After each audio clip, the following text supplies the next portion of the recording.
And I want to start today's conversation by talking about the trends that each of you would like to call out for your industry. And I want to start with you, Snehil.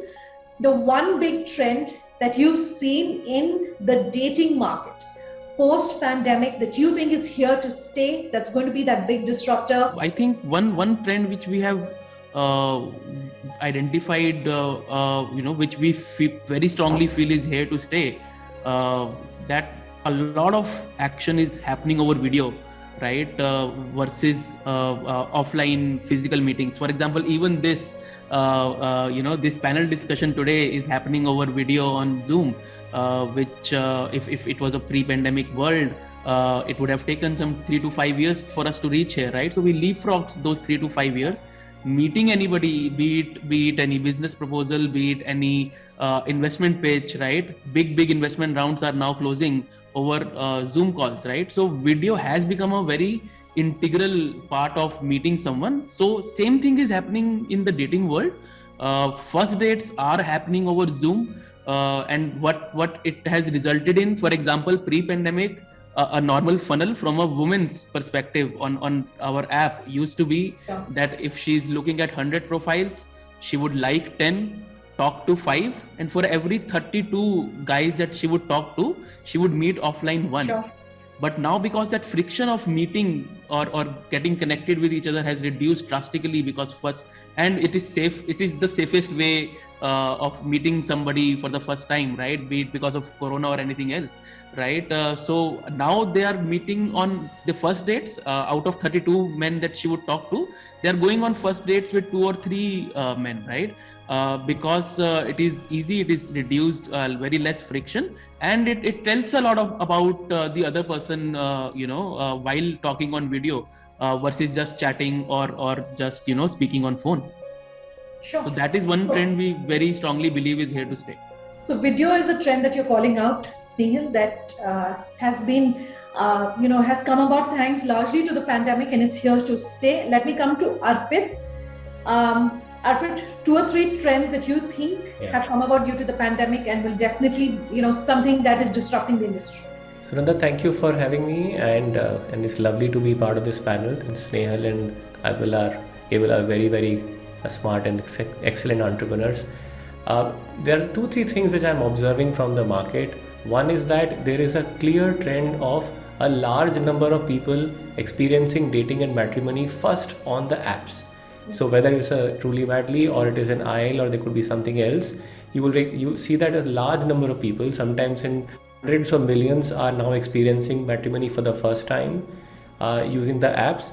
And this is a trend which is here to stay. The market was always very large. 10 million weddings happen in India every year, and 10 million matches have to be found through the funnel. But most people were not using online platforms. Now they are, and increasingly we'll find it more.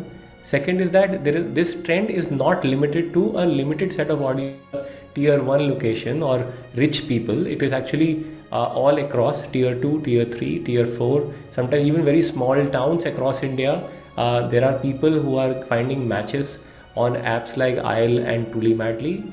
The third very interesting thing is that people are also willing to pay, which is something which is used often against the entire bunch of e-commerce companies in India, that people are not willing to pay for a digital only service, which they are. And the market size, as you're fully aware, is now more than $1.3 billion, about 10,000 crores, and growing very, very fast from there. Abel, you're sitting in the tech capital of the country, but we already just spoke about what's happening as far as digital and video and technology is concerned. But any other trends that you can call out for our entrepreneurs who've logged in to say these are the big game changers going forward in the mid to short term? Well, thank you for having us, Sunanda. And obviously the first trend is, the video that Snehil has highlighted. So we're sitting in Bangalore and multiple other places we're yet able to have this masterclass. And I think the other dating specific trend that I can talk about is what the West describes to be slow dating, and in India, what we have started to call high intent dating. So it essentially means that about 5 years ago, hookup culture was kind of becoming normalized in the West. And of course, Corona and COVID and everything kind of changed that a little bit. But I think that was also a trend that was picking up in metropolitan cities in India. But that soon changed as soon as COVID hit and everybody had to go back home. We're talking about times when people are not even trusting their own hands, right? How would you go out and meet another person that is a complete random stranger to you? And I think the progress of a relationship that starts on an app, like how Arpit described, it progresses differently now.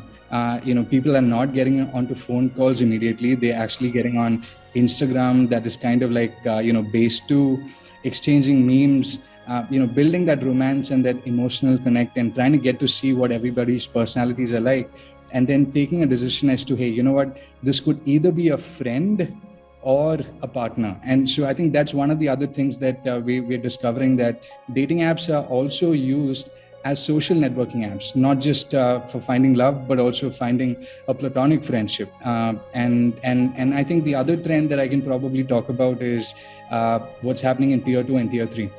We never expected for India to come online as soon as this. I think TikTok is probably what the agent, the stimuli of encouraging tier 2 and tier 3 to become phone savvy and using phones to kind of showcase their talent, and now also to find love.